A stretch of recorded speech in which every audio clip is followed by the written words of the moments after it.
Tonight on CTV 11, election season is here. Find out what you need to know before the presidential primary. Then, find out what the administration is saying on the Race, Bias, and Equity Initiative. And if the train around town has made you late, you're not alone. Find out what city officials had to say. All this and more on CTV News 11.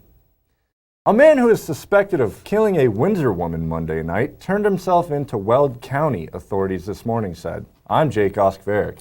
That's right, Jake. I'm Janae Hancock. 35-year-old Canman Morgan turned himself into the Weld County Jail around 1:45 in the morning and had his bond hearing this afternoon.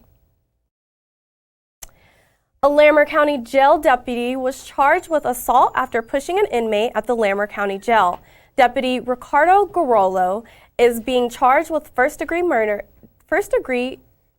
misdemeanor. The female inmate sustained minor injuries, according to a spokesperson with the sheriff's office.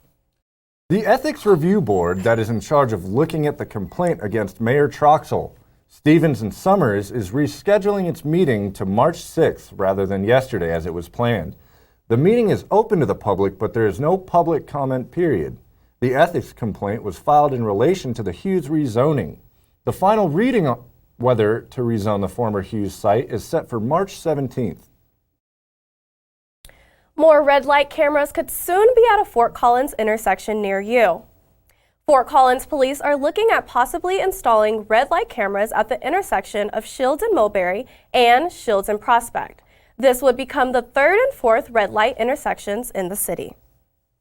A Loveland man pleaded guilty to second-degree attempted murder after a connection to a drive-by shooting in Loveland back in December. 24-year-old Albert Mays is also charged with assault after assaulting a police officer. Mays is expected to be sentenced on April 24th. Election season is right around the corner with the presidential primaries coming up in 1 week. Alexandria Cullen went to Larimer County officials to see what students should know. Alexandria? That's right, Janae. The primary election is right around the corner. I spoke with Angela Myers, Larimer County's clerk and recorder, about what to know and expect. As college students, we make up a large population of voters in the state of Colorado and the city of Fort Collins. So what all is involved in the process? If you are a student from out of state wondering where you should vote, well, you've got a few options. If they've come here to go to college and this is where they're claiming their residency, then absolutely they should simply register and vote just like everyone else. Don't panic. If you aren't registered as of now, you still have time. Remember, in Colorado, we're a same-day registration state, so they can register up to including 7 p.m. on election night. And as far as the new law regarding 17-year-olds and their ability to vote? In Larimer County specifically, we've got about 1,300 people who fall into that 17 category who will be 18 by election day. Coloradoans decided to allow voters free range in who they see best fit for their vote. Colorado had put a question to the voters, and they decided that unaffiliated voters in our state would vote in all primary elections. And if you're looking for a place to vote, look no further. The instructions that are included with the mail ballot list all of our locations for voting sites across Larimer County. You got one right there at the college campus at CSU. The voting process can be complicated, especially as this is a first-time thing for many voters. However, don't be worried. Ms. Myers has your best interest at heart. For me as clerk, nothing more important than you as a voter having a very efficient, effective experience in voting. And if you or anyone else you know has any other questions or concerns, make sure to visit the county's website. Simply go to votelarimer.org. VOTE Larimer, LARIMER.org. You can get any information you need about the election process in Larimer County anytime. So if you want your vote to be counted, make sure to drop it off at one of these drop box locations nearby. And how many people are expected to vote this year? Well, as Ms. Myers says, everyone is expected to come to the party, so make sure you come.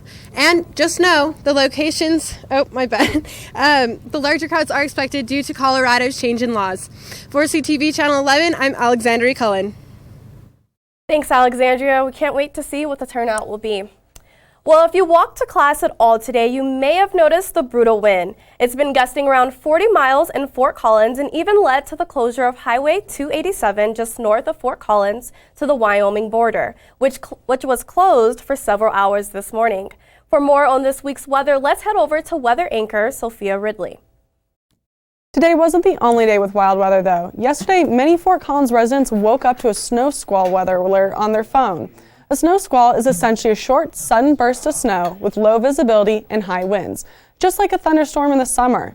The National Weather Service just started to issue these warnings in Colorado, and this past year, yesterday's warning makes it the only second to ever be issued in Fort Collins since it was implemented.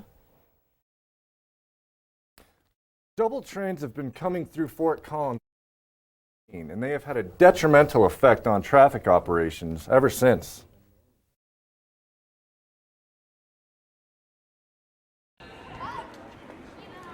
With all of the reported incidents of bias on campus last semester, President Joyce McConnell launched the Race, Bias, and Equity Initiative.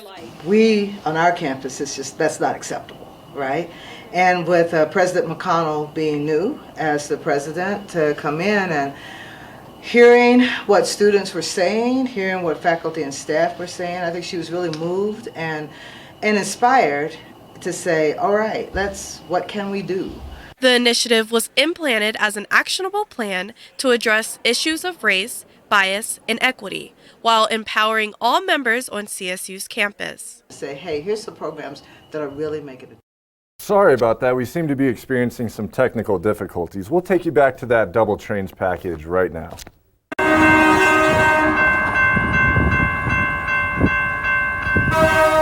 The trains that run through Fort Collins are a constant source of frustration for the residents here. The fact that there are 2 tracks that run through town doesn't help the situation. And to make matters worse, double trains began running through town as of mid-2019, making traffic even worse. You know, traditionally, the trains that they've been running through the city have been about a mile or a little bit over a mile long.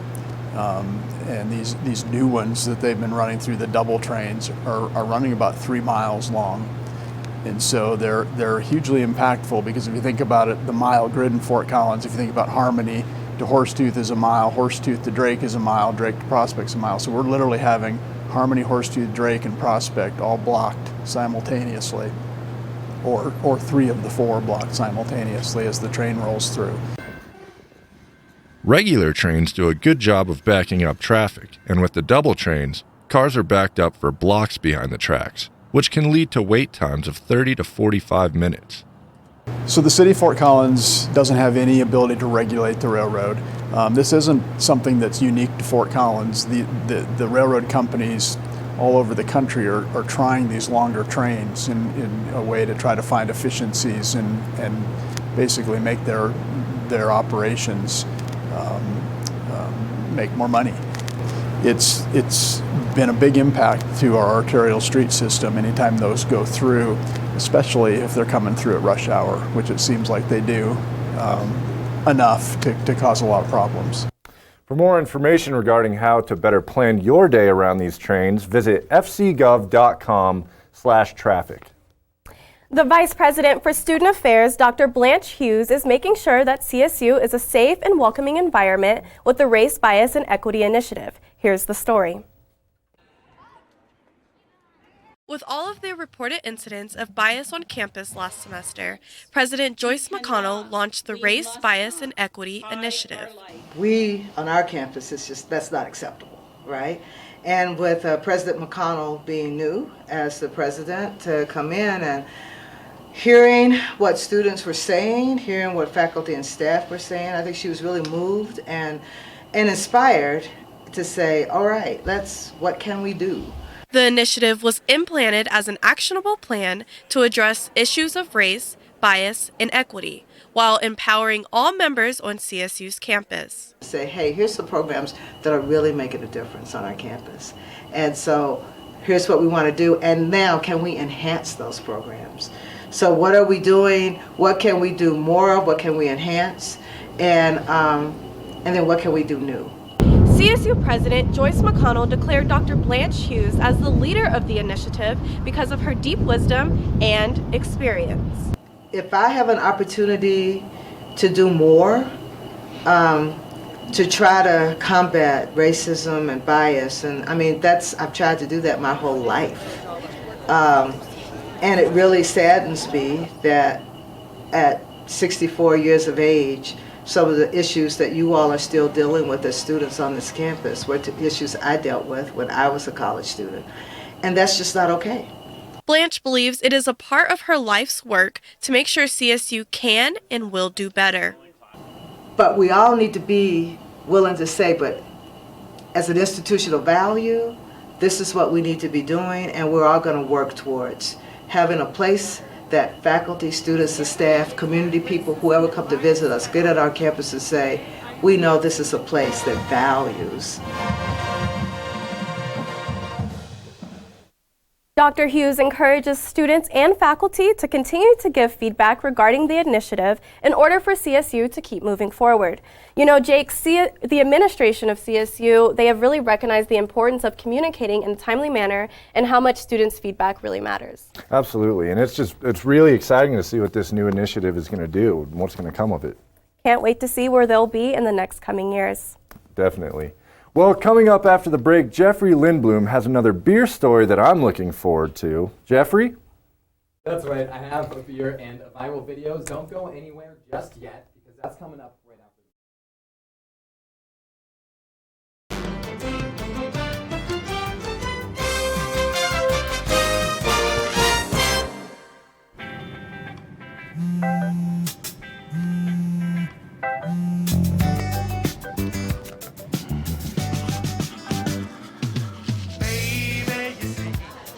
You're so right for me, and I'm right for you.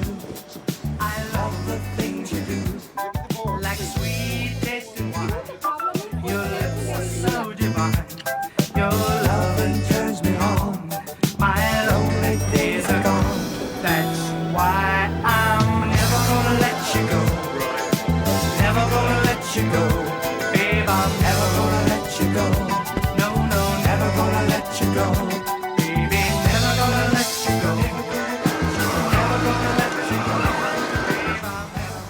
Here you go.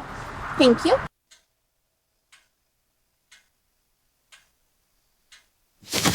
Awkward. Do I look familiar? I should. You might remember me from here. Here.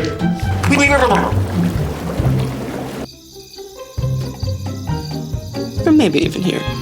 But an awkward silence can be a great thing. It can actually be a perfect moment to reach out to a friend and ask if they're okay if they seem down. Doesn't matter how you say it. You all right? Everything's okay? All G? You all right, girl? Oh, You cool? you bugging dog. Just show you're there for them. Go on, Kelly. Seize the awkward.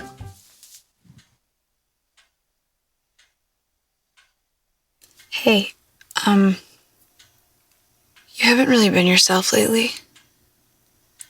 Are you okay? Find out how you can help a friend with their mental health at seizetheawkward.org.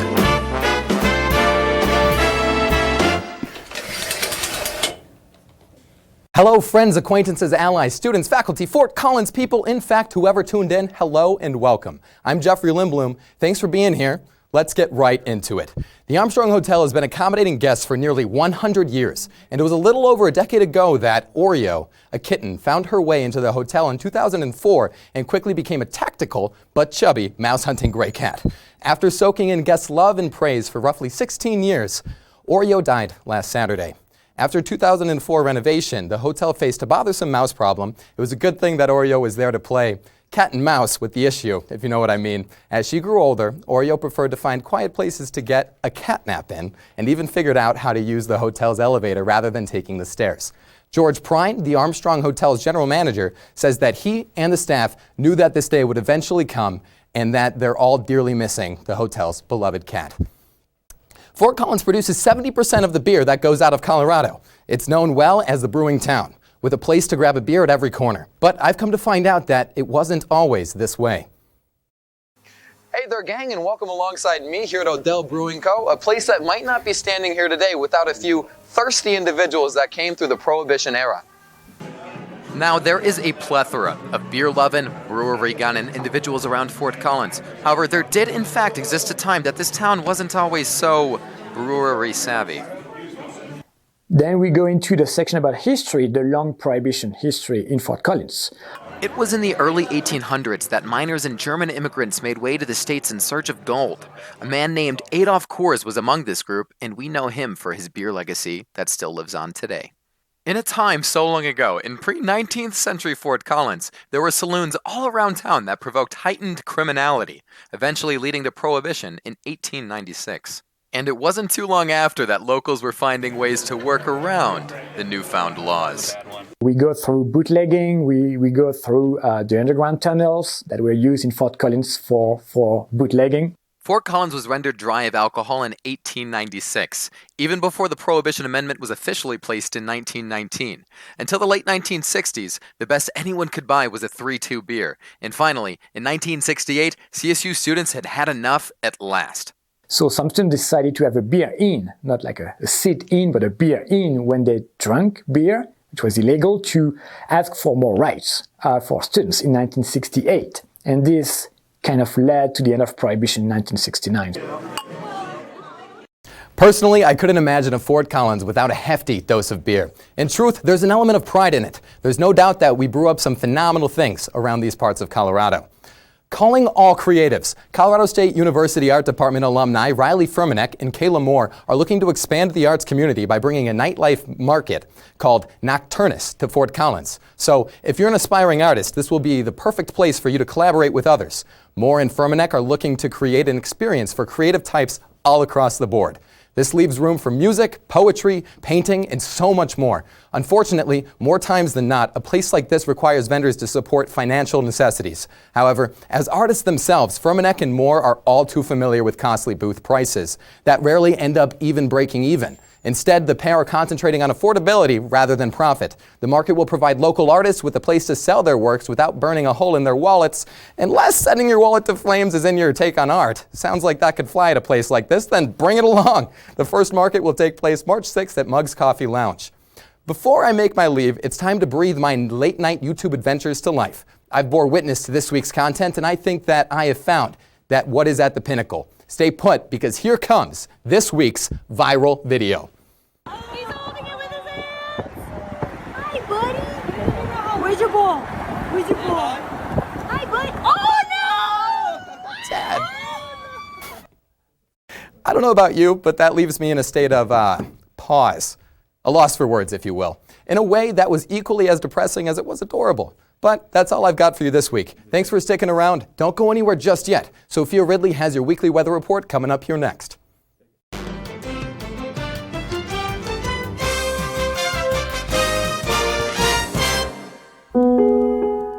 Queen is just my everything. Right now, I wouldn't know where my life would be without her. They say chivalry's dead. It's not. Terrence is a gentleman. He opens doors. His smile did it. His smile, his eyes, his knowledge.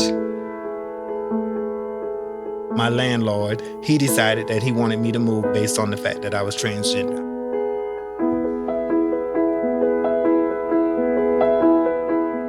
It takes me to a place of no hope. It takes me to a place of loneliness. It saddens me. When you discriminate against somebody in housing, where do these people go?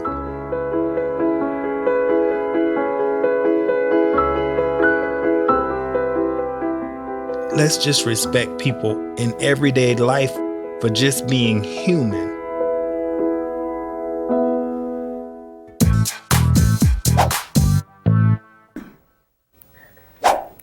Good evening, Rams. I'm Sophia with tonight's weather. Let's take a look at the current conditions. It's about 24 degrees with 11-mile-per-hour winds. It was super windy out today, so it is finally starting to come down a bit. The humidity is 46 degrees, so it is a little bit chillier than you would think, and the sun set right around 5:47. And if you take a look across campus today, people were pretty bundled up. The wind was extraordinarily quick, and it was terrifying, and it was so scary, and I did not enjoy it one bit. And then, as you can see, for the overnight lows down the I-25 corridor, it's 11 degrees up here in Fort Collins. Down, in Pueblo, it's 12. Look at Gunnison and Telluride and Craig, all in the negatives. It is absolutely freezing out there tonight, Rams. And then, if you look at tomorrow's forecast, it's 40 degrees and sunny with winds at 11, though I would still pack an extra jacket because it's going to be windy all week. And then if you look at tomorrow's highs, it's going to be in the 40s across the state pretty much. If you look at around Gunnison and Telluride, it's a little bit chillier. But like I said, guys, it's going to be really chilly all week with this wind. And then if you look at the 5-day forecast, it'll warm up towards Friday and Saturday and Sunday, but Sunday it's going to start getting really, really cold again. And like I said, this wind is going to be brutal, so don't let the warm skies fool you. Have a wonderful night, Rams.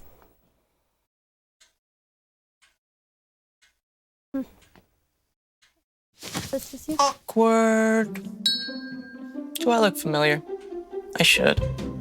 You might remember me from here. Here.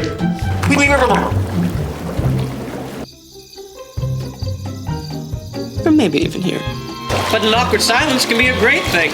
It can actually be a perfect moment to reach out to a friend and ask if they're okay if they seem down. It doesn't matter how you say it. You all right? Everything's okay? All G? You all right, girl? You cool? You bugging dog. Just show you're there for them. Go on, Kelly. Susie Awkward.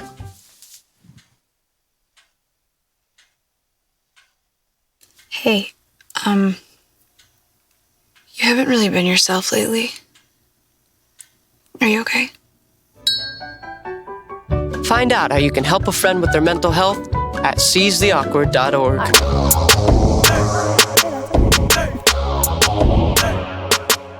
Welcome back from the break, Rams, and to another week of Primetime Sports. I'm Brendan Fairbairn. And I'm Erica Johnson. Another week of tough decisions. CSU athletes are making it hard to choose a doing the most every week. Very difficult. But this week, my doing the most goes to junior Skylar Williams on the swim and dive team. She beat her record 33 points this last time. She's beat it every single time, the last 4 times in a row. And she beat the CSU record 11 points by Ariana Milone in 2015. And CSU has never had a diver that has won a conference title in the program history. But she was also almost in first place until Nevada's Vasquez. Yeah, excuse me. Vasquez was the top person. She beat her, but she still came in second and finished strong for the Rams. Yeah, that was very It was impressive. a great one, but what was your doing the most, Brendan? Erica, it was a hard choice this week. I had to choose between men's golf and freshman forward Deshaun Thomas for his breakout game against San Jose State. But this week, I have to go with the golf men's team. They took 4th at the Wyoming Desert Intercollegiate last Saturday, and they were anchored by junior Jake Ainscough. He had the best personal score for CSU with a 2 under 70. And coming into this tournament, they were ranked number 5 by GolfStat, which is well-deserved considering they are undefeated against all Mountain West and Pac-12 teams. Erica, I am predicting a Mountain West championship for this men's golf team in the near future. Yeah, speaking of undefeated teams, the last undefeated team in the Division I for the nation just lost last Saturday to UNLV. San Diego State showed that they are mortal. Do you think that we had asked Rams, do you believe that the Rams can upset the Aztecs tomorrow night and give them their 2nd straight loss? I'm going to have to say that there's a chance. And this was a 50-50 poll, as you can see. But I think that the Rams have a chance. Erica, honestly, I have to go with San Diego State. It's a no-brainer for me. Number 1 reason, Malachi Flynn. 17 points per game. I mean, come on. He's first in the Mountain West in assists. And last time he played CSU, he dropped 35 points on them at Moby. I don't see why he can't do that at home. And the reason, and I know they lost to UNLV last Saturday. I know, despite their poor defense and sloppy offense, they still took a good UNLV team to the final shot, which shows what type of grit they have. That's why they're ranked number 5. I just don't see the Rams winning this. It's like a David versus Goliath story. I don't see the Rams pulling this one off. Well, I really think that the Rams have a shot just because they beat UNLV, and UNLV just, I don't know. I think that San Diego State needs to have a losing streak. I think that there's room for a losing streak. I think that once it happens, it kind of just goes from there. And they're averaging about the same points as the Rams in scoring, 75%. And, there's also players on the Rams team that if they can get a head start on this, they can really, really maybe come out with a win. And I just think they would have to have that early on. But Nico Carvaccio is #1 in the Mountain West. He's a stud. For the rebounder. Yeah, he's the #1 rebounder. And CSU is undefeated when their team makes 9 or more of those 3-pointers. So it's just going to come down to the game. And I think this game is just as important for San Diego State. They will have to bring the madness the next 2 games for a good position in the March Madness tournament. Yeah, I'm interested to see how far San Diego State makes it in the tournament. But that isn't the only madness going on in the sports world. The NFL is trying to change their playoff rules to 7 teams for each conference instead of 6, and also changing the regular season to 17 games to cut out 1 preseason game. We knew this was going to be a hot debate, so we had to ask our Rams for our second Ram Bus question what they thought about the possibility of the NFL changing their playoff rules. This is our first tie, 50-50. Oh. Yeah, Down that's the slate, insane. yeah, I'm going to have to go, Erica, change the playoff rules. I mean, let's go. Like, come on, more football. That's 2 extra playoff games, another regular season game. And I think this new playoff bracket will bring another element of competitiveness. The teams will be fighting for only the first seed, not the first and second, because only the first seed gets the bye. And this has already been passed by all 32 NFL teams. It's up to the players to vote on it. This can go either way, but I hope it passes. Yeah, I just think that, I'm all about more football, but I think that keeping it consistent is something that the fans really want to see, and that's why it was a big split and a tough poll, because they want the consistency of it. And I just think that there's a 35%, there was 35 decrease in concussions from the playoff, from when they changed the kickoff from the 2017 to the 2018. That is huge. And with, players are kind of against it. There's one that specifically, J.J. Watt, he's totally against it. He said absolutely not. Like, he did not. So he's totally against it. And if we, if they can just find something with health and safety about it, then I think it would be great. Yeah, well, we know NFL players care about their health and safety, but this Tampa Bay Rays fan is a totally different story. For our first Can You Do That clip, a Rays fan does his best Odell Beckham impersonation to catch just a foul ball. Yeah. Here he has it, just dives it one-handed. Like, seriously, nothing. Here, look at it. He takes a bow. He already knows he's going to be on SportsCenter. He already knows it. Yeah, and that just seriously reminds me of the Odell Beckham catch back in 2014. Fans here, Yeah, that jumps up like a dolphin. Oh my gosh. I have a feeling if he has social Yeah. media, that would be on his social media. I can't believe that. But we also have our second Can You Do That play, where we go to Grays Lake Central High School, where sophomore Corey Wallen flaunts his confidence. You see him here. He's going to be deep in the 3. Does a backflip. Are you kidding me? Oh my goodness. Before he even makes the shot. Yeah, before it's even in there. Yeah, that's crazy. Imagine if he missed that. Oh my gosh. He would feel like an idiot. I know, right? And for our last clip, we have some good old inspiration for everyone. Obed Mutana, a Paralympic athlete that does his impressive one-legged high jump. Just showing that literally nothing can stop you from your goals. Just one leg. I can't even do this with 2 legs. Couldn't either. Wow. So impressive. Props to him. He deserves it. Yeah, that's so inspirational. Yeah.